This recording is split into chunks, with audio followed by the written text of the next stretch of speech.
Hi hello నమస్తే అందరికీ welcome to my channel ఘన స్టోరీస్ వరల్డ్. నా స్టోరీ చదివే ముందు నా ఛానల్ని సబ్స్క్రైబ్ చేసుకోండి ప్లీజ్. ఇక స్టోరీలోకి వెళ్ళిపోదాం. మై డియర్ రాక్షసి ఎపిసోడ్ 5.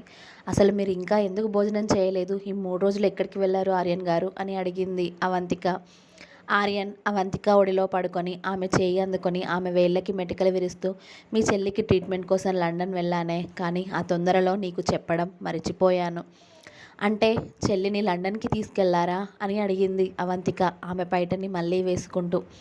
కానీ ఆర్యన్ బాబు ఆ పైటని మళ్ళీ లాగేసి, అక్కడ ఉంది ఇప్పుడు తనకి అక్కడ ట్రీట్మెంట్ బాగా జరుగుతుంది. మీ చెల్లి అక్కడ ఉంటే త్వరగా కోలుకుంటుంది, సరేనా?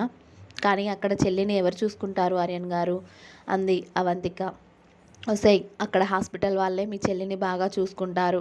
పైగా అక్కడ నాకు తెలిసిన వాళ్ళు ఉన్నారు, వాళ్ళకి చెప్పాను డైలీ మీ చెల్లిని చూడమని. ఓకేనా అన్నాడు ఆర్యన్. అలా అయితే సరే అండి, మీరు లేవండి, మీకు భోజనం తీసుకువస్తాను అంది. నాకు ముందు ఈ ఆకలి అవుతుందే పాప, ఇది తీరాక అది తింటాలే అన్నాడు ఆర్యన్ అతడిని ఊరిస్తున్న ఆమె ఎదపైకి మెల్లిగా చేరుతూ. అతడు అలా ఆమె మీదకి వస్తూ ఉంటే అతడి బరువు మోపలేక అవంతిక వెనక్కి వాలిపోయింది. ఆర్యన్ అవంతిక కళ్ళల్లోకి చూస్తూ, షర్ట్ బటన్స్ తీయవే అని ఆర్డర్ వేశాడు. నేనా అంది అవంతిక బెరుకుగా.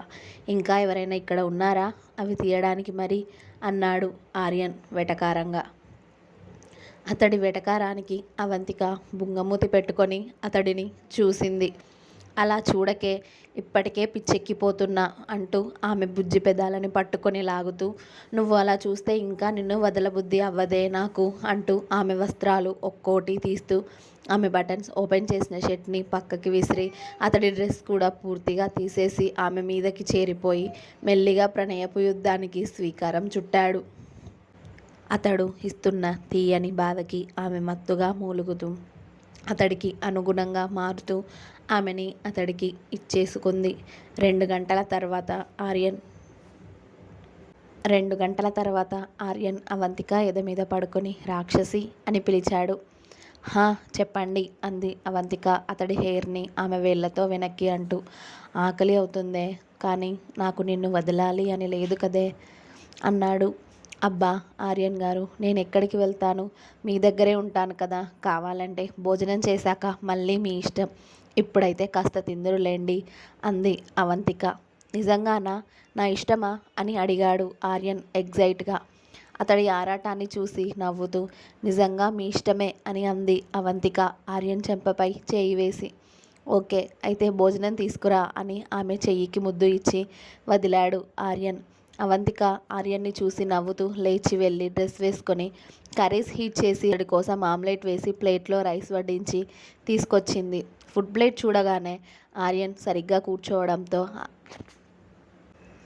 అవంతిక అతడు ముందు కూర్చుని రైస్, కర్రీ, ఆమ్లెట్ కలిపి అతడి నోటి దగ్గర పెట్టింది. అతడికి ఊహ తెలిసాక మొదటిసారి ఒకరి చెయ్యి ముద్ద తింటున్నాడు.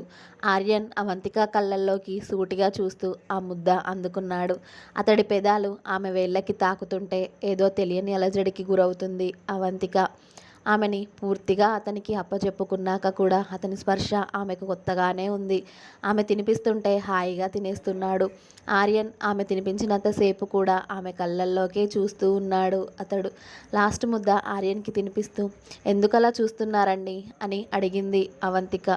నువ్వు చాలా బాగుంటావే, ఇంత చిన్నేజ్లోనే ఇన్ని అందాలు ఎలానే నీకసలు అన్నాడు ఆర్యన్ కొంటెగా. అతడి మాటలకి కాస్త కోపంగా చూసింది అవంతిక ఆర్యన్ వైపు. నీకు కోపం కూడా వస్తుందా ఏంటే రాక్షసి అని ఆర్యన్ వాటర్ తాగి ఆమె బుగ్గకి ముద్దు ఇచ్చి, హ్యాండ్ వాష్ చేసుకొని రాపో, ఇక పడుకుందాం, నిద్ర వస్తుంది నాకు అన్నాడు. అమ్మయ్య, ఇక ఆ మ్యాటర్ మర్చిపోయారు ఏమో అనుకుంది అవంతిక. అదే ఆనందంలో ప్లేట్ కిచెన్లో వేసి హ్యాండ్ వాష్ చేసుకొని వచ్చి ఆర్యన్ పక్కన పడుకుంది బెడ్ పైన. కానీ మనోడు ఆగే రకం కాదు కదా. అవంతిక పడుకోవడంతోనే ఆమెను స్పీడ్గా అతడి మీదికి తెచ్చుకొని, ఏంటే నువ్వు ఇచ్చిన మాట నేను మర్చిపోయాను అనుకున్నావా? భోజనం చేశాక నా ఇష్టం అన్నావు కదా, అది ఎలా మర్చిపోతాను అన్నాడు ఐబ్రోస్ రైజ్ చేసి. ఆర్యన్ మాటకి బుంగమూతి పెట్టుకొని చూసింది అవంతిక. అలా చూడకే రాక్షసి, ఆల్రెడీ ఒకసారి పడిపోయానే, ఇంకా ఎన్నిసార్లు పడగొడతావు నువ్వు? ఎన్నిసార్లు పడగొట్టినా మన బాండ్ 1 ఇయర్ వరకే, అది గుర్తుంచుకుంటే చాలు అని ప్రతిసారి ఆమె మనసుపై ఓ దెబ్బ వేస్తున్నాడు ఆర్యన్ బాబు. అతడి మాటలు వింటూ ఉంటే ఆమెకి ఎక్కడ లేని బాధ వచ్చి చేరుతుంది. ఆర్యన్ మాటలకి అవంతిక మనసు బాధతో మూలిగింది. కానీ అతడికి ఆమె అడ్డు చెప్పలేదు.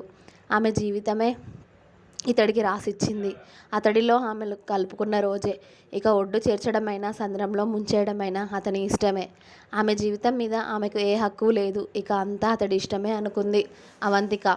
ఇప్పుడు అతనే గనక లేకపోతే తన చెల్లి తను రోడ్డు మీద పడేవాళ్ళు. కానీ అలా జరగకుండా ఆర్యన్ చూసుకున్నాడు.